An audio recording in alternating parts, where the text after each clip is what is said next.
Fala pessoal, beleza? Aqui é o Rafael para mais um vídeo do nosso canal Notícias do Fogão. Vamos ver aqui o que o Galvão Bueno falou sobre o jogo da Seleção Brasileira com o Luiz Henrique, Igor Jesus, essa virada no finalzinho, tudo sobre esse jogo com o Galvão, que agora é youtuber, né? Veio pro nosso time, largou a televisão aberta e veio pro youtuber ser feliz. Então vamos ver aqui, tem muito mais sobre isso, tem um papo de craque, tem muito mais coisa sobre o Botafogo, sobre a seleção brasileira com os nossos craques aí à disposição, muito mais para vocês. Mas antes de ver o vídeo, ó, curta, comente, compartilhe, se inscreva no canal e ative o sininho para receber avisos de cada conteúdo que pingar aqui no canal, na internet, né? E aqui no canal Notícias do Fogão. Então, rapaziada, vamos embora pro vídeo. Não tem um grande jogador há 14 anos, eu acho que a situação ela vem piorando, assim. Se a gente olhar a Copa do Mundo de 18, na qual o Brasil caiu de forma digna até para a Bélgica, a gente tinha como laterais Marcelo e Felipe Luiz na esquerda. A gente tinha um Casemiro, que foi, se não foi o melhor, foi um dos grandes volantes que a gente viu nos últimos 10 anos do futebol mundial. Concordo. A gente tinha o Felipe Coutinho, que era um protagonista do futebol mundial, sendo disputado pelos principais times do mundo. Eu acho nível do Neymar você não tinha nenhum. Não, sem dúvida. Mas assim, eu acho que a gente caiu, a gente vem caindo de nível, na minha opinião, da nossa geração. Eu acho que a gente tem uma geração, que eu não vou dizer que é ruim, porque ruim ela não é. Ela é uma geração regular, que está no bolo aí de 8 seleções, mas ela não se destaca, ela não se sobressai. Ela não é melhor do que as grandes seleções do mundo. Quando você vê a qualidade dos jogadores, isso não é culpa deles. E eu não esperava nada muito diferente do jogo de ontem. Assim, se você ligou a seleção para ver o âncora dando soco na mesa, indignado, você não vai ver, porque eu acho que o jogo de ontem foi dentro do esperado. Dentro daquilo que a gente vem jogando, Exato, dentro do que é a nossa realidade. Não teve surpresa alguma. No momento. O Brasil teve, no ano passado, os piores resultados da história da seleção, e a gente tinha, até a rodada de ontem, o pior desempenho da história do Brasil em eliminatórias. Então, assim, a gente vive um momento muito delicado. E você soma uma geração regular a um ciclo muito atribulado, o resultado é isso mesmo. Eu acho que vai demorar para a gente voltar a ver uma seleção, porque como não vai brotar jogador do chão, não vai brotar Ronaldo, Romário, não vai brotar, a gente tem que esperar que coletivamente o Dorival consiga fazer esse time melhorar, como acontece com algumas seleções sem muito talento individual que conseguem ser mais competitivas do que a gente. Fomos eliminados pela Croácia na última Copa e eu não acho que a Croácia individualmente seja melhor do que a gente. Ela foi coletivamente suficiente para levar aquele país às duas últimas semis de Copa. A gente não vai a uma semifinal desde 14. Agora, quem se habituou a ver a seleção brasileira com craques, com estilo de jogo único, com futebol agradável, né? Pô, vou dedicar o meu tempo a ver a seleção brasileira. Houve um slogan criado pela patrocinadora, pela fornecedora de material esportivo, que foi uma baita sacada na época, que foi o Joga Bonito. Né? O Brasil era o time do Joga Bonito. Eu estou propondo que a gente atualize o nosso slogan, porque a nossa realidade hoje é o do Joga Feio. E o próprio Dorival Júnior está falando sobre isso, que ele não espera ver um grande desempenho. E eu acho que ele tem razão em falar sobre isso. A gente não está hoje num patamar de jogar bonito, jogar bem, envolver adversários. É a nossa realidade. A gente adoraria que o Brasil estivesse no momento de sobrar nas eliminatórias, de enfrentar as grandes seleções do mundo e dar show. Não é a nossa realidade. Talvez, ele acredita, né, que a gente vai estar na final da Copa. Tomara que ele tenha razão. Mas hoje, jogo da seleção é jogo de brigar por migalhas mesmo. É sofrer para ganhar do Chile, é sofrer para ganhar do Equador em casa. É o nosso patamar. A gente começou a rodada de ontem, antes do jogo do Brasil, quando a Bolívia derrota o seu adversário. Quando a Venezuela empata, a gente começava a rodada em sétimo. Última rodada do turno. Sim. Então, assim, o momento é delicadíssimo mesmo. Delicadíssimo. E eu acho que, assim, a gente passou também de um momento de achar que tudo é culpa da preparação ou da bagunça que foi. Porque a AFA, que é uma confederação tão ruim quanto a nossa, hoje tem a seleção campeã do mundo e bicampeão da América. Eles têm um time melhor, uns jogadores que se engajaram mais, tem o Messi.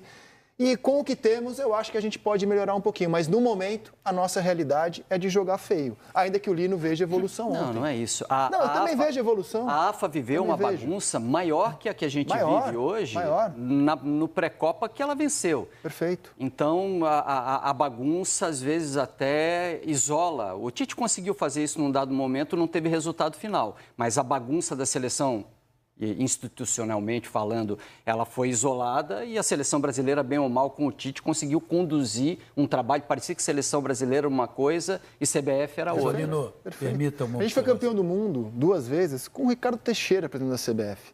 Então, assim, eu não posso, por coerência, achar que todos os nossos problemas hoje estão ligados à desorganização da CBF, senão eu vou ter que dizer que com o Ricardo Teixeira estava tudo bem. Mas você não pode desconsiderar também. Claro que eu não posso. Acontece o seguinte, existe um processo. A CBF me parece a mesma de sempre. Só que antes, Ricardo Teixeira tinha Romário, Bebeto, Ronaldo, Rivaldo, Ronaldinho Gaúcho, então, Roberto Carlos. E nós não temos mais esses jogadores. É por isso que o exemplo da Copa de 2002 não pode ser usado nem para um lado nem para o outro, porque a Copa de 2002, que teve uma preparação acidentadíssima, começou com o Vanderlei e terminou com o Luiz Felipe Scolari, passando por o Candinho dirigindo um jogo e o Leão, mas você teve em campo jogadores que eram capazes de fazer a diferença, não só com a camisa da seleção brasileira, nos clubes onde atuavam. Só esses 3 R's, margeados por Cafu na direita e Roberto Carlos na esquerda, só eles já faziam a diferença. O que nós temos agora, fazendo um comparativo até com a seleção da Argentina, ontem a saída de campo, o Luiz Henrique disse assim, não, a gente sabe o que está acontecendo. Isso para mim é uma boa declaração, porque às vezes me parece que os jogadores estão meio alheios ao que está acontecendo. A seleção não está bem. Você lembra que o Andrés Pereira, na véspera de Brasil e Uruguai, falou para o mundo inteiro ouvir que o mundo inteiro sonhava em ter uma seleção como a nossa.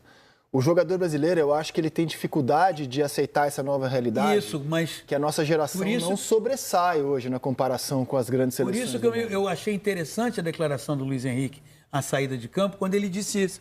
Olha, a gente sabe o que está acontecendo. Se você sabe o que está acontecendo, o seu nível de alienação a isso vai diminuir e o Caio sabe muito melhor do que qualquer um de nós. Tem o trabalho do técnico, tem uma série de questões, mas também tem que ter uma conjunção, que eu vejo muito na Argentina, dos jogadores responsáveis. Tem uma coisa aqui que somos nós também, que vamos resolver. Isso é assumir responsabilidade. Isso. A gente tem que sentir isso aqui. Se a gente não sentir, não adianta o cara lá vir com 1000 ideias, que a gente traz o jogo para cá, faz uma inversão, de que a gente faz isso, faz aquilo, vai entrar o fulano. Não, a gente dentro de campo. Por isso, Nobres fora, a vitória... A reação da equipe logo após o gol com 1 minuto e 30 e 32, se eu não me engano, ela me chamou a atenção, porque a reação foi de uma paralisia. Não teve ninguém ali para dizer, opa, começou, peraí. Não, olha para o lado, o Danilo faz assim com os braços, o Ederson fica olhando, aí bota a bola no meio de campo e vamos para o jogo. E durante 20 minutos a seleção não jogou.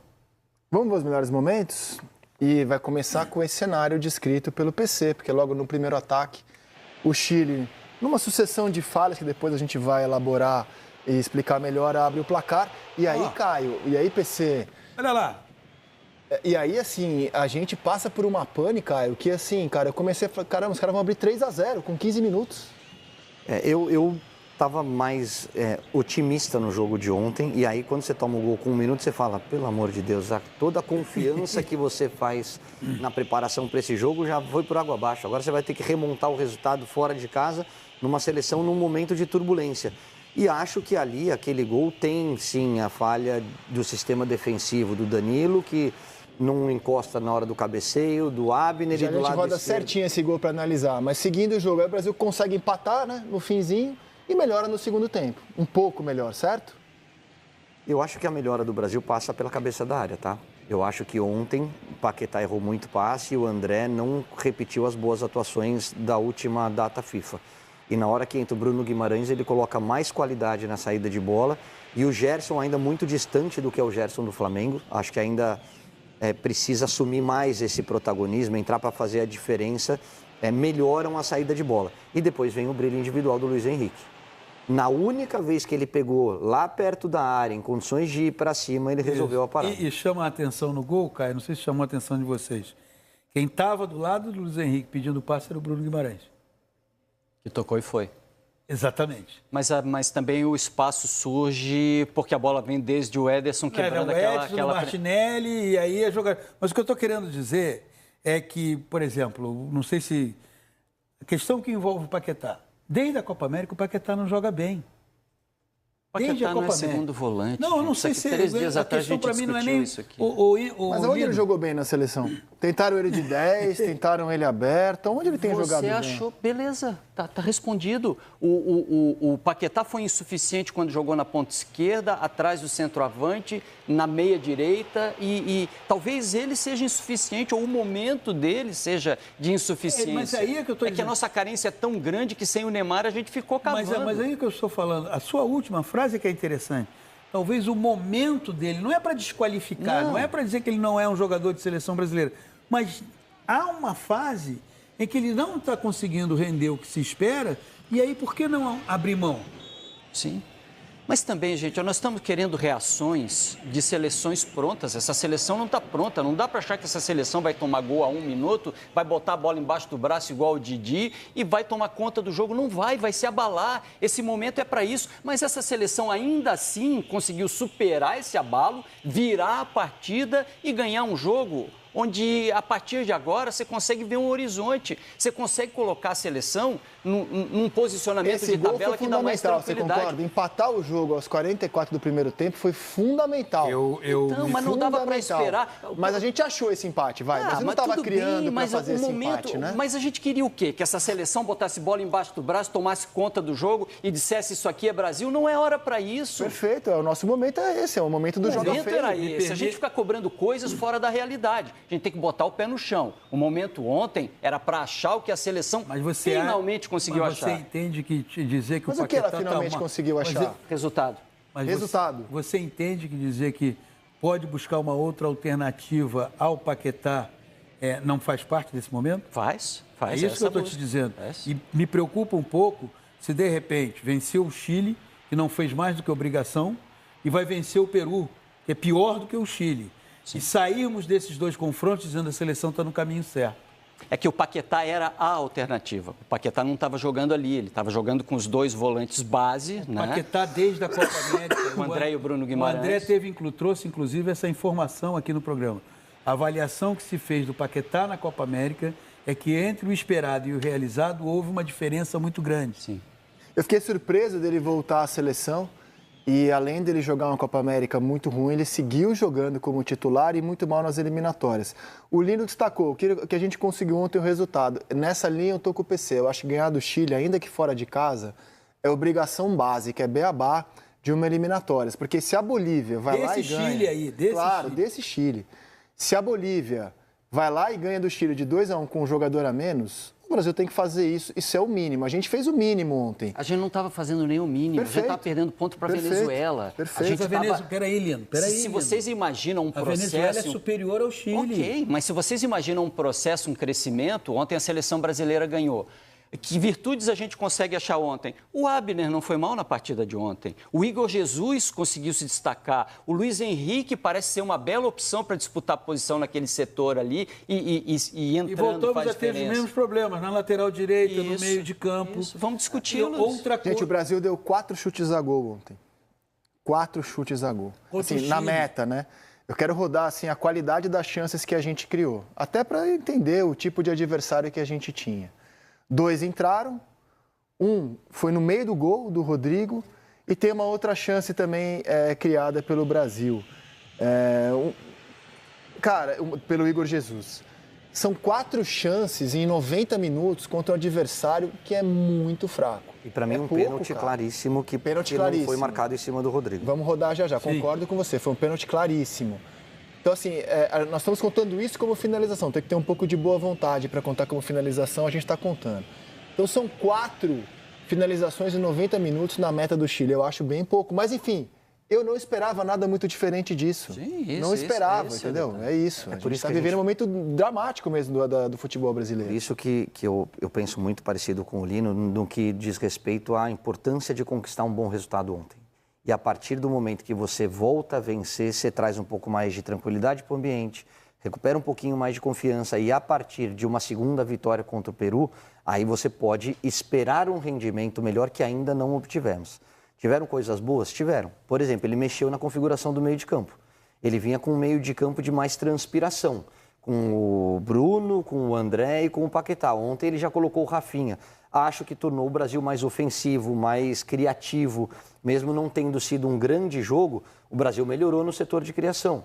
O Abner, concordo com o Lino, acho que passou a ser pelo menos se apresentou para o jogo. Se apresentou o tempo todo pelo lado esquerdo, conseguiu triangular. Não deveria conseguiu... ter saído, inclusive.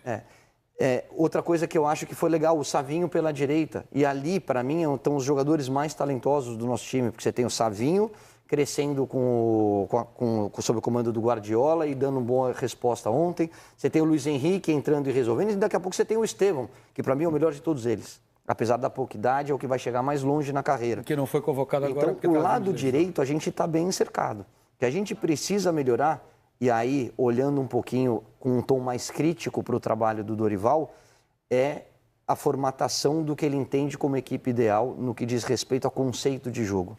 Na minha opinião, está muito claro que ele quer jogar com 3 zagueiros e esse terceiro zagueiro é o Danilo. Eu acho que o Danilo é um cara fantástico. O Danilo tem uma história muito bacana com a camisa da seleção e com a camisa da Juventus, mas eu acho que ele já está num outro momento da carreira, onde ele já não ataca o fundo do campo, Hoje ele já é a não faz reserva da ultrapassagem. zaga da Juventus e é o titular da lateral direita da seleção Ele brasileira. joga como zagueiro na Juve, agora está voltando a jogar porque o Bremer machucou, estava jogando Kalulu e Bremer. Agora talvez ele tenha a oportunidade. Mas quando você joga contra um Chile, e entendo a necessidade do Dorival de buscar um time base, de dar uma cara para essa seleção, de encontrar um jeito de jogar, mas quando você joga com o Chile com um único atacante, que é o Vargas lá na frente e todo mundo atrás da linha da bola, você não precisa ter 3 zagueiros. Ali você pode chegar... E o Vargas de 2024. Você não tem é o dois- Vargas de 2015. Tem 2 Vargas de zagueiros 2024. muito rápidos. O Marquinhos tem boa velocidade e o Gabriel Magalhães também. Você não precisa jogar com 3. Porque na hora que você 3 marca 1, você não vai ter superioridade numérica lá na frente. Aí você vai ter Caio, mais dificuldade. Tá difícil de defender o Danilo, cara. E aí, mas ó, ele é tão eu vou ruim recuperar assim, um comentário Não, do ninguém Caio está falando aqui, que ó. ele é ruim, ele não está. É como o Caio observou. Se você tem uma oferta de Savinho, Luiz Henrique, Estevão e, se quiser, o Rafinha pelo lado direito, você sabe que para que isso funcione, você tem que ter um lateral que seja mais solidário no momento em que eles estejam com a bola. Até entendo um mais solidário, mas mais um lateral ofensivo. Você imagina se a gente tem a Arana de um lado e outro corredor do outro. Você tem um volante apenas e a gente está na mas aí alegria você de tem um que saber volante com equilibrar o 2 que você zagueiros. tem. Não, mas Você aí tem que saber equilibrar o que você tem. Mas nesse momento, essa exposição toda, a gente está alegre, a gente quer uma seleção brasileira que não está pronta para isso ainda, gente. Não, eu só acho que, assim, tem jogos... Eu acho que você está bonzinho demais. Tem com a jogos que seleção. você vai ter que ter esse equilíbrio que você falou. Quando você pegar a Argentina, quando você pegar o Colômbia, quando você pegar o Uruguai, que são hoje seleções que estão jogando no nosso nível ou mais do que a seleção brasileira. Estão jogando mais. Aí eu concordo com você. Aí você tem que proteger um lado Aí você para bota o soltar o Danilo. outro. Na hora que você pega o Paraguai, na hora que você pega o Chile, na hora que você pega o Peru, aí você não precisa. Aí você não precisa. E aí eu acho... Costa Rica. E aí a minha crítica ao Dorival especificamente, ou um ponto de alerta que eu acho que ele pode melhorar. Por que ele não tira os caras de mais nome? O Vinícius Júnior no jogo contra o Paraguai, eu estava fazendo essa transmissão, ele não criou absolutamente nada. Ele jogou os 90 minutos. Ontem, o Rodrigo, que é outro grande jogador, estava com dificuldade. Jogou os 90 minutos. Saiu o Abner. O Danilo, alguns jogos, está com ele deu dificuldade e joga os 90 minutos. Chega uma hora que você Martinelli tem que olhar para o campo e falar o que o campo está te mostrando. Não significa que ele vai O deixar de ser Felipe um grande Brizola- jogador, mas troca. O Felipe Brizola Busca. trouxe. Você tem um Martinelli voando no Arsenal. Você tem um Estevão, um Rafinha. Você tem caras que estão... De novo, Endrick tem um potencial enorme pela frente. Está sem ritmo, está jogando pouco no Real Madrid. Acerto do Dorival em botar o Igor Jesus, porque o Igor está voando no Botafogo. Agora a gente não pode olhar para planejamento de médio a longo prazo. A gente tem que resolver os nossos problemas de classificação. tem que jogar quem está bem no momento, quem está bem no seu clube. O Endrick não está bem no Real Madrid, joga o Igor Jesus. O Danilo não é titular da Juve, joga outro. Eu acho que é isso que está faltando um pouco no trabalho do Dorival. Caio, quando convocou o Igor Jesus, eu, assim, confesso, tive um olhar crítico. Falei, cara, não é muito pouco? Um jogador que tem menos de 20 jogos de análise, porque na verdade é isso, ele está sendo convocado por essa passagem pelo Botafogo, na qual ele tem menos de 20 jogos. Não é pouco para um centroavante entrar em campo pela seleção brasileira. Por outro lado, eu olho que o Brasil convocou, com o Igor Jesus, 11 centroavantes desde 22. E quando a gente coloca a lista e vê quantos gols eles não marcaram, porque só o Igor e o Endrick de centroavantes marcaram gols, e somada a atuação de ontem, aí eu vou na sua linha que eu tenho que dizer que foi um acerto. Então, assim, o Brasil convocou para essa posição na qual a gente já teve os melhores do mundo, de forma indiscutível. A gente já convocou o Yuri Alberto, que só jogou 5 minutos, mas entrou em campo. O Vitor Roque, que só jogou 25 minutos. O Rony, que atuava como centroavante pelo Palmeiras quando foi convocado e participou de 3 jogos, 27 minutos de média em campo. O Richarlison, que foi o centroavante da última Copa, que atuou em 6 jogos, nenhum gol. O Pedro, que hoje me parecia o preferido do Dorival, se machucou. Só não está lá por causa de lesão. Atuou em 2 jogos, nenhum gol. O Matheus Cunha, que atuou em 3 jogos, nenhum gol. O João Pedro, que foi cortado, né? Provavelmente seria ele o titular. Atuou em 2 jogos, nenhum gol. O Gabriel Jesus, que já vem com um histórico de nenhum gol na seleção brasileira, atuou em 5 jogos. O Evanilson, que foi para a Copa América, não voltou, atuou em 2 jogos, nenhum gol. E aí os únicos que marcaram, que são o Endrick e o Igor Jesus. Eu olho essa lista, eu acho que ela é muito emblemática do que estamos vivendo. Primeiro que a gente está olhando para uma posição de centroavante na qual nenhum deles está na primeira prateleira do futebol mundial. Nenhum deles. E a gente tinha os melhores jogadores do mundo dessa posição e hoje nenhum deles senta à mesa com os grandes centroavantes do mundo. Pode ser que o Endrick um dia se sente, o Vitor Roque, que são garotos, mas hoje eles não se sentam, né? Embora ele jogue com um deles, que é o Mbappé. E aí me parece claramente que na ausência de um nome incontestável, a gente está indo na tentativa e erro, tentativa e erro, tentativa e erro. E o Igor Jesus, pelo momento, teve um jogo interessante ontem, cara. Além do gol, ele abriu, deu opção. Então, assim, eu tinha um olhar crítico, mas quando eu vejo essa lista, eu falo, para onde que a gente vai correr? Não tem muito para onde correr mesmo, cara. Talvez não tem muito. O tentativa e erro, ele só não se justifica nesse momento porque a gente já deveria estar mais adiantado no processo. Isso aí era para estar sendo vivido na transição. Isso era para estar sendo vivido no pós-Copa. A gente deveria estar no tentativa. Esse era o momento de consolidação. A transição é agora. Não, mas a realidade de agora impõe ao Dorival Júnior, infelizmente, pelas lesões, por tudo que está passando, entrar no tentativa e erro. Não tem como, não tem outro caminho. Sim, sim. Salve o Botafogo! 2 gols do Botafogo. Botafogo, em 62 nesse estádio, o Brasil foi bicampeão. Tinha Nilton Santos, tinha Garrincha, tinha Didi, tinha Zagallo, Amarildo, outros tempos, né? Mas salve o Botafogo, que fez os gols. Então, o Dorival me parece meio confuso ainda. Faz as substituições mais evidentes. Só foi mudar mesmo quando ele tirou o Abner da lateral esquerdo para botar o Martinelli, porque de resto trocou 6 por meia dúzia. O que mais me impressionou, eu vi a coletiva dele. A expressão do Dorival, a expressão do Marquinhos, dando entrevista lá dele, era muito melhor. Mas o ganhou. Subiu para 4º lugar. Pode até subir mais um pouquinho, porque tem um jogo teoricamente fácil contra o Peru. A expressão do Dorival mostra o atual estado de espírito do técnico brasileiro, consequentemente, da seleção do Brasil. Então, para terminar, correu. Se esforçou? Se esforçou. Foi melhor que o Chile? Foi melhor que o Chile. Mas tem um número que acho que define tudo que eu falei até agora. Apareceu um número na tela, antes do 2º gol brasileiro, pouco antes, que me assustou. O Brasil tinha acertado 2 chutes na direção do gol. E nós já tínhamos mais de 90 minutos jogados. Não dá. Dorival faria reconquistar o torcedor. Tá fácil, não. Certo. Vamos abrir o programa hoje de uma maneira diferente, né? Seleção brasileira. Claro, claro. Então, quando você liberar, eu falo. Botafogo 2. Eu não vou entrar nessa de Botafogo 2, Chile 1. Você sabe por quê? Porque se fosse o Botafogo jogando ontem, venceria com muito mais facilidade. Tá certo. Então, galera, vamos lá. Deixa eu começar aqui com os destaques dos clubes do Rio de Janeiro. O destaque do Flusão, Rodrigo Machado. Calma aí. Calma aí. Eu Ele botou uma trilha de recado. Tudo que eu fiz diferente. Você fez tudo Isso. diferente do que tinha combinado. Ele botou uma trilha de recado. Pra você dar Não, um tinha recado. que testemunhar Seleção Brasileira depois de manchete. Cara. Mas tu bagunça a parada toda, que isso? Vitor Costa, fala da seleção, irmão. Aí, Aí caramba. vai trocar, vai botar outra trilha. Vamos lá. Meu Vamos ver Deus. se ele vai O conseguir. cara tá muito enrolado. Tu tá muito enrolado, DJ. Podemos? Posso, Jorginho? Bora. Então vamos lá, seleção brasileira que todos sabem, né? A não ser que você esteja em Nárnia, venceu ontem o Chile pelo placar de 2-1, um jogo muito ruim, a gente vai falar com calma sobre isso, mais um jogo horrível da seleção brasileira. Não foi o Botafogo 2? Eu repito, pra mim não foi Botafogo 2, Chile 1, porque o Botafogo venceria esse time do Chile com tremenda facilidade, se estivesse completinho, né? Com Basto, Savarino, John. O John não levava o gol que o Ederson levou ontem.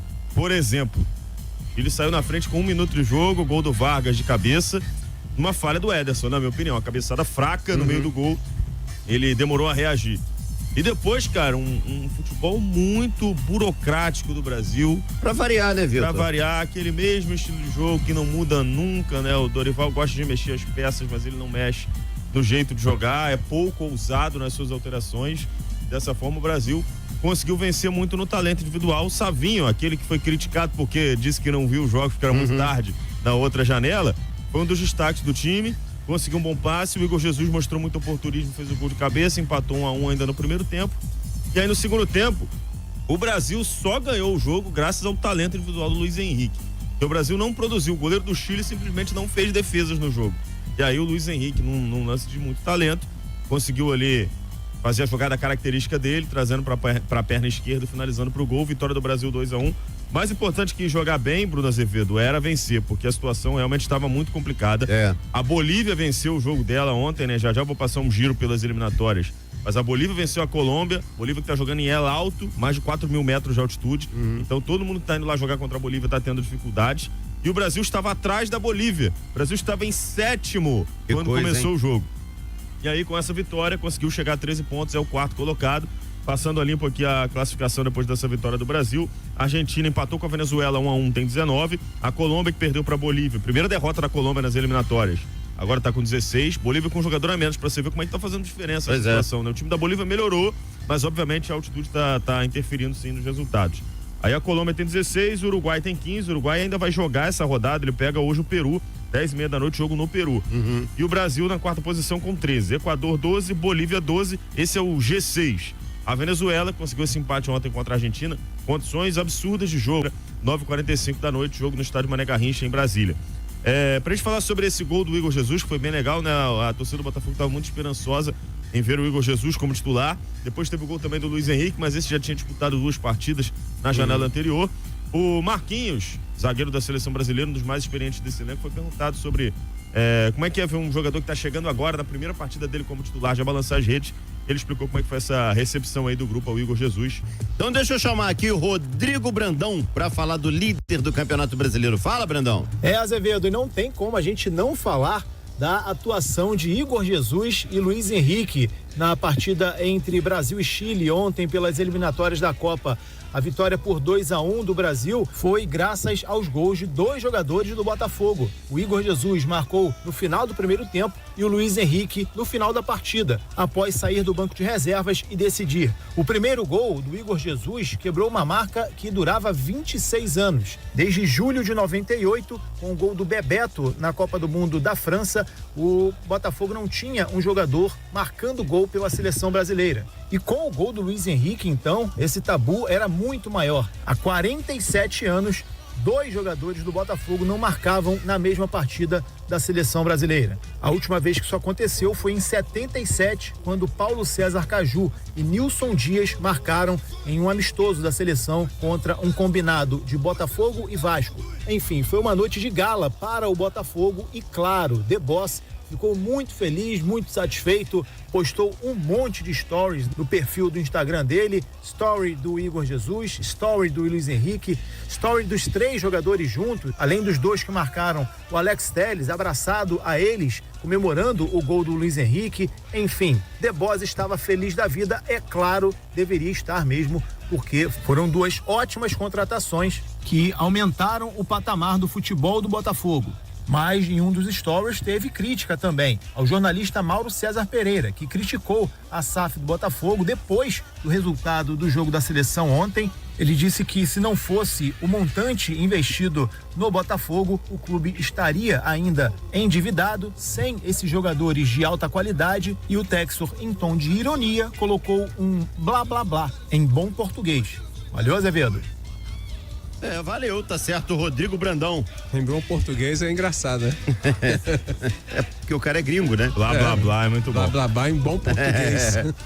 Bom, vamos lá, deixa, né, eu o não Textor quero comentar as provocações dele, enfim. Discussão não, que senão eu quero falar mais uma vez sobre aquele cara que causou surpresa pela escalação. Cara, que peso é isso, hein? Peso no bom sentido.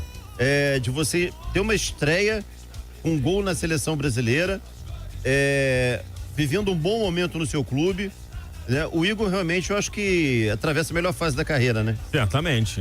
Não acompanho a carreira do Igor Jesus há muito tempo porque eu não assisto o Árabo Emiradão, que é o campeonato que ele disputava, né, nos Emirados Árabes. Mas quando ele sai aqui do Brasil, ele sai como um anônimo. Tava no Curitiba, não era tão famoso assim.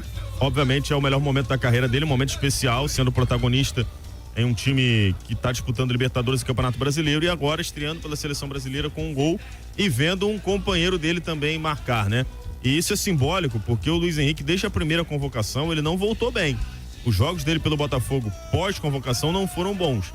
E aí ele volta para a seleção e é decisivo com um gol importante. O Igor Jesus também faz um gol importante. Tomara que isso sirva para, no retorno deles lá na frente contra o Criciúma, na sexta-feira da semana que vem, eles estejam bem também, para que eles estejam bem também, principalmente o Luiz Henrique, que está jogando todas as partidas sem parar do Botafogo e da seleção brasileira e está precisando realmente voltar a jogar bem. Cara, quanto tempo, né, a gente não sonhava ver um Botafogo com tantos selecionáveis, né? Porque você tem Luiz Henrique, Igor Jesus, Savarino. Ontem eram 5 titulares nas eliminatórias. O John. Ontem nas eliminatórias, 5 jogadores do Botafogo foram titulares. Me corrijam Almada, aí, né? botafoguense, se eu estiver esquecendo de alguém. Mas foram 5 titulares. O Savarino e Almada no Venezuela e Argentina, o Gatito no Equador e Paraguai, o Igor Jesus titular no Brasil e o Luiz Henrique reserva, né? Foram 5 que jogaram, 4 titulares na rodada de ontem das eliminatórias. Vou até pesquisar aqui para ver se o Bastos jogou, né? Que foi o outro convocado também na seleção angolana. Na Angola, né? Mas esse número mostra realmente... O jogo da Angola é hoje, contra a Níger. É hoje, né? Provavelmente vai ser titular o Bastos, né? Acho difícil que tenha um zagueiro melhor que o Bastos na seleção de Angola. A gente, né, tem o Bastos aqui no futebol brasileiro hoje como um dos melhores em atividade. Sim. E para muitos o melhor zagueiro em atividade no futebol brasileiro. É o melhor do Campeonato Brasileiro, na minha opinião. Na minha também. Então, pessoal, é isso. Acho que o Brasil jogou mal, mas vamos combinar que na eliminatória não interessa porcaria nenhuma você jogar bem. Você tem que ganhar os pontos e se classificar para a Copa do Mundo, que o que realmente importa é a Copa do Mundo. O Botafogo, como eu já falei em alguns vídeos aqui, né, devem muito, vamos dizer assim, obrigado ao Botafogo, ao Textor e ao scout do Botafogo, que descobriu o Igor Jesus, onde ninguém estava vendo, ninguém sabia que ele existia, onde foi buscar o Luiz Henrique, que estava lá no Bet, e ninguém dava ideia pro cara, ninguém convocava o cara, e aí estão aí esses 2 jogadores agora, não só bem no Botafogo, como agora sendo peças importantes para a seleção brasileira e salvando o pescoço do Dorival, que se não ganhasse esse jogo, eu acho que fatalmente seria demitido da seleção brasileira, que estaria ali em 7º lugar na repescagem dessa eliminatória aí, que todo mundo quase vai se classificar para a Copa do Mundo. Acho que é a mais fácil da história, e mesmo assim o Brasil perigando não se classificar. Eu acho que o Dorival estava com o pescoço na reta e o Botafogo salvou. Pessoal, vou falando por aqui, tá? Nesse conteúdo, esse segundo conteúdo aqui desse sábado, Dia das Crianças, feriadão. Vou curtir um pouquinho o feriado também. Mais tarde deve ter mais um vídeo e aí a gente conversa um pouco mais sobre Botafogo, sobre Brasileirão, sobre seleção brasileira, sobre tudo que envolve o Fogão. Pessoal, fico por aqui. Um abraço a todos. Não esqueça de curtir o vídeo, comentar, compartilhar, se inscrever no canal e ativar o sininho para receber avisos de cada conteúdo que pingar aqui no canal Notícias do Fogão. Eu sou o Rafael, fico por aqui. Até o próximo vídeo. Valeu!